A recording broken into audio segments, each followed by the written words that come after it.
Y continuamos aquí, señores, en República de la Verdad con más contenido interesante, sobre todo con mañana es Día de la Independencia Nacional, se cumplen 176 aniversario de esta gesta histórica, patriótica, y por eso está aquí con nosotros un historiador que es docente de la Universidad Autónoma de Santo Domingo y además también que ha dedicado parte de su vida profesional a compartir sus conocimientos para fortalecer, fomentar el amor a la patria. Él es Juan de la Cruz, a quien le doy la bienvenida cordial a este espacio República de la Verdad. Muchas gracias por la invitación, de verdad que nos sentimos muy bien aquí con ustedes. Este acontecimiento, ¿verdad?, que mañana se celebra, sí, es un acontecimiento que nos enaltece a todos los dominicanos y dominicanas, nos hace reafirmar nuestra dominicanidad y prácticamente podríamos decir que es un acontecimiento que tiene sus antecedentes. Ajá. O sea, no se desarrolló de inmediato. No fue de la noche a la mañana. No fue de la noche a la mañana, sino que hubo antecedentes importantes, como fue la proclamación de la independencia denominada efímera, encabezada por el licenciado José Núñez de Cáceres, sí, quien había sido rector de la Universidad de Santo Domingo. En ese tiempo, en el 1821. En 1815 había sido rector de la universidad. Y la independencia efímera. Y la independencia efímera se produce el 1 de diciembre de 1821. Sí. De manera que con ese hecho se inicia el proyecto o se concretiza el proyecto de independencia en primer momento. Pero hubo algunas circunstancias que no permitieron la consolidación de este proceso, entre eso el hecho de no abolirse la esclavitud, que afectaba a cerca de 10.000 esclavos que vivían en la parte oriental de la isla de Santo Domingo. ¿De una población de cuánto? Estábamos hablando en ese momento de que la población no pasaba de 15.000 pero eran todos personas. Entonces, si 10.000 eran esclavos, claro, y no, pero todos. La población no pasaba de 15.000, sí, como mucho a 18.000 personas. Entonces, eso significaba que más de la mitad de la población estaba en condición de esclavitud. Sí. Y Núñez de Cáceres le había prometido al jefe del ejército, coronel Pablo Alí, llevar a cabo esa abolición. Cuando se hace la independencia, días después, él no procede, es decir, la independencia duró 2 meses y 8 días. Él entonces entendió que con una disposición de un ejército que había en la parte occidental, de más de 20.000 efectivos militares, y con unos esclavos que no estaban en condiciones de ponerse como carne de cañón, siendo esclavos. Ahora, si hubiesen estado libres, ellos hacen el esfuerzo de luchar por la independencia, pero al mantenerse la esclavitud, prefirieron mejor endosarle su apoyo al presidente haitiano Jean-Pierre Boyer, que había seguido las ideas del líder haitiano Toussaint Louverture, sí, quien en 1801 había abolido la esclavitud en esta parte de la isla. De manera que esa circunstancia es lo que permite que los haitianos entren a la parte oriental de Santo Domingo de la mano de Jean-Pierre Boyer, pero posteriormente este señor toma un conjunto de medidas que se hacen odiosas para el pueblo dominicano. Entre ellas podemos mencionar la imposición del idioma francés como único idioma oficial, es decir, el español fue relegado a un plano secundario, que nadie podía, ninguno de los documentos oficiales se escribía en español. Otra de las medidas odiosas fue imponer el servicio militar obligatorio para todas las personas mayores de 15 años de edad. De igual manera, la imposición del Código Rural, que se hizo con un propósito claro, de pagar la indemnización que le impuso Francia a Haití para reconocer su independencia de 150 millones de francos.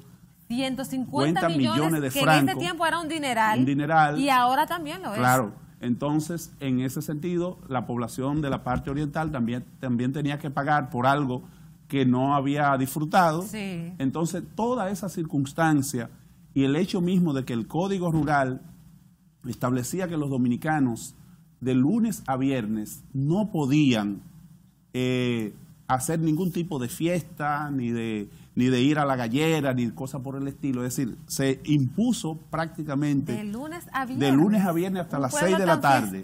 ¿Cómo Entonces, un pueblo que le gusta, que es un pueblo que le gusta la parte lúdica, que le gusta disfrutar, ¿verdad?, que le gustaba su juego de gallo, imponerle todas esas acciones de una manera coercitiva, hacen que el pueblo dominicano diga, ya está bueno, y que un joven que había estudiado en el exterior, que había conocido la experiencia, por ejemplo, de Estados Unidos, de Inglaterra, de Francia, de Barcelona, España, en su viaje desde el año 1828 hasta el finales del 31, viene con todas esas ideas, toda esa experiencia que había tenido, y además de haber estudiado en Barcelona por cerca de 3 años, sí, haberse casi graduado de abogado, no lo terminó, se dice que solamente le faltaron algunas asignaturas y presentar la tesis.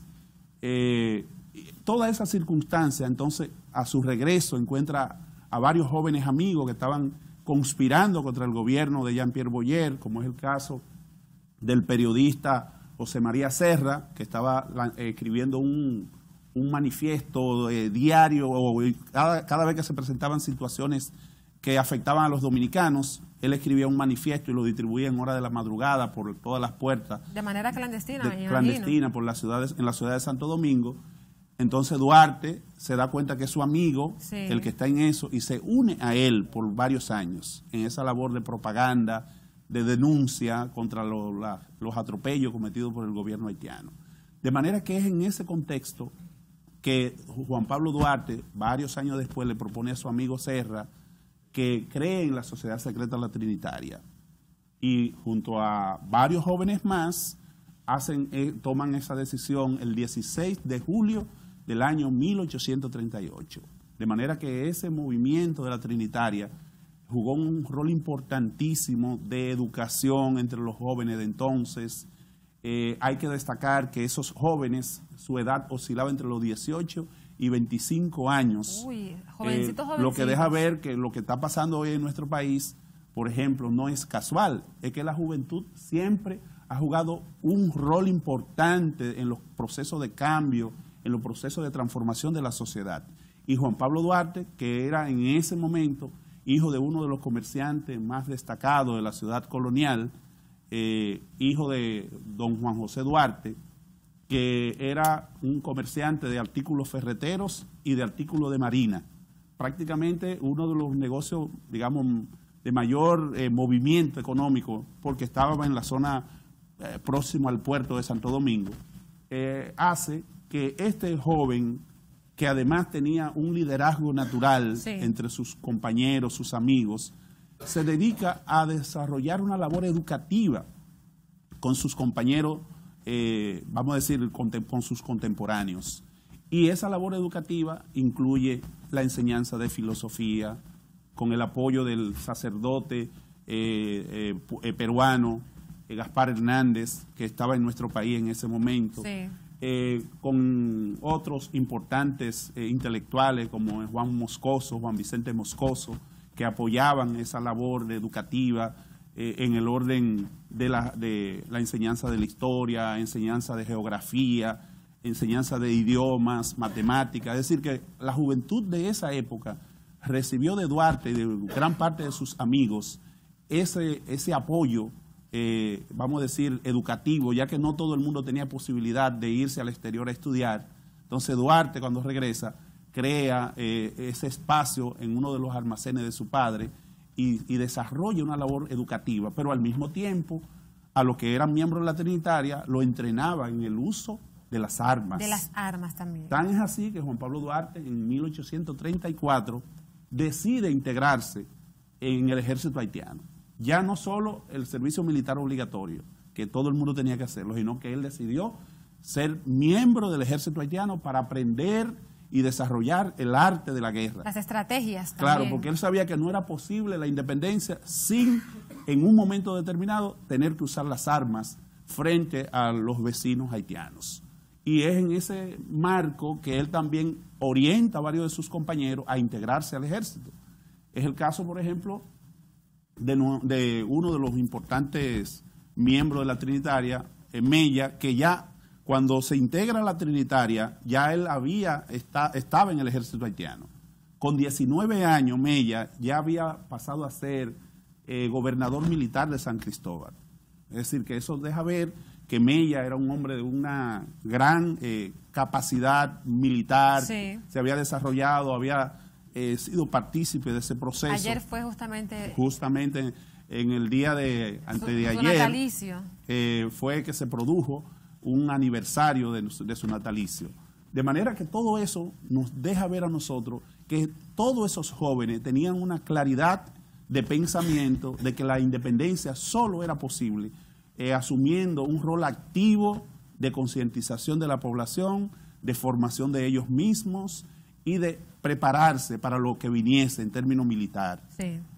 Juan Pablo Duarte, a nivel del ejército haitiano, logra alcanzar el rango de capitán hasta 1843, cuando deponen a Jean-Pierre Boyer. Y después que deponen a Jean-Pierre Boyer, se le asciende al rango de coronel con la Junta Popular de Santo Domingo, que se creó de este lado, y lo designan a él para que en todo el este inicie un proceso de creación de juntas populares municipales. Y se le da también, se le dispone para que él pueda investir de coroneles a algunas personas también, como es el caso de los hermanos Santana, Ramón Santana y Pedro Santana, sí, en el Ceibo, que lo inviste, y luego ese mismo individuo, Pedro Santana, es el que lo declara traidor a la patria y lo deporta del país.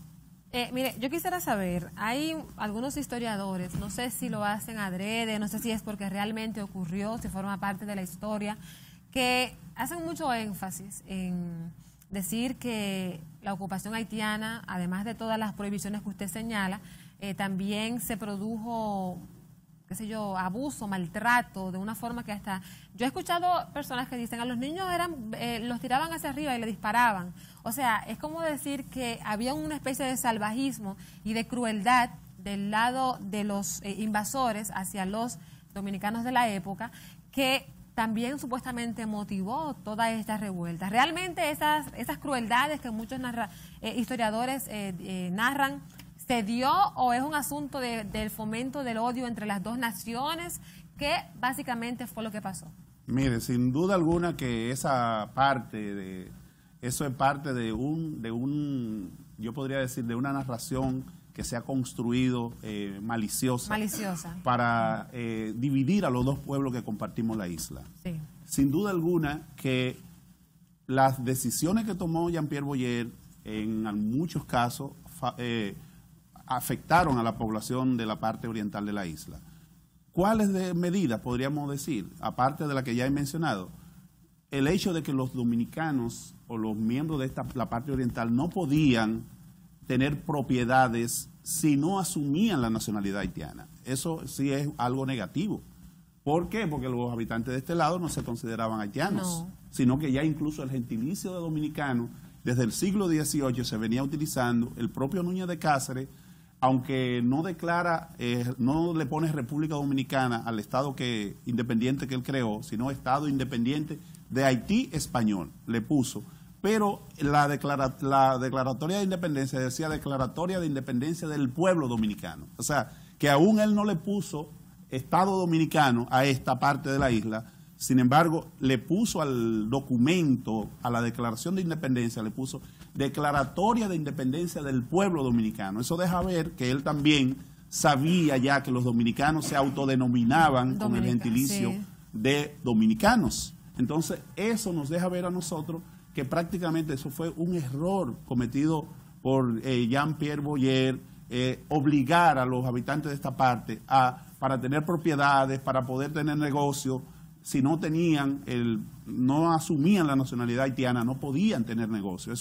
Eso fue un elemento también negativo que ayudó a que la rebelión se fortaleciera y se fueran incorporando otros sectores. Amor y respeto a la patria, ¿cómo ve usted esos valores hoy día? Ya tenemos que despedir la entrevista, pero quisiera que se refiera a cómo está el sentimiento por la patria hoy día en la República Dominicana. Sin duda alguna que pienso que, y era una de las cosas que yo he venido diciendo en distintos programas, el Ministerio de Educación tiene que fortalecer esos elementos en el currículum de los niveles primario y secundario. Igualmente las universidades también tienen que incorporar más historia patria. Por ejemplo, el caso de nuestra UAS, que hay una historia obligatoria para todo el mundo, pero sí, casi siempre la mayor parte de nuestros colegas se quedan hasta la independencia y no conoce la mayoría de nuestros jóvenes la época reciente de la historia dominicana. Entonces la propia UAS tiene que incorporar otra asignatura, segunda parte, Historia Dominicana 2, por ejemplo, sí, para que puedan los jóvenes conocer la historia reciente. Y lo propio ocurre en lo que es los niveles primario y secundario, que hay un texto de sociales, pero ya se abolió los libros exclusivos de historia patria o de historia dominicana que teníamos, y en un solo texto te hablan de sociales, de antropología, de sociología y de cívica, y eso hace que se pierdan muchos de los valores y que no se incentiven muchos de los valores que debemos incentivar, más al celebrar, por ejemplo, este aniversario de la independencia. Nosotros lo que debemos ver cómo en estas, por ejemplo, acciones de protesta que lleva a cabo la juventud, cómo se está reivindicando la bandera. Sí. Eso es muy importante. Eso es una muestra de que nuestra juventud está entendiendo que esos símbolos patrios son clave para lo que es el desarrollo de un sentimiento de dominicanidad. Bueno, Juan de la Cruz, agradecidísima de que usted esté aquí esta tarde, sobre todo hablando de la patria y en estos días que tanta falta hace. Me alegra mucho de verdad que usted dedique su tiempo a esto y esperamos tenerlo por aquí en los próximos días justamente para seguir fortaleciendo este sentimiento. A ustedes, amigos televidentes, invitarles a que no se muevan porque todavía nos queda contenido en República de la Verdad. Nuevamente, muchísimas gracias. Gracias, agradecidísima. Patricia.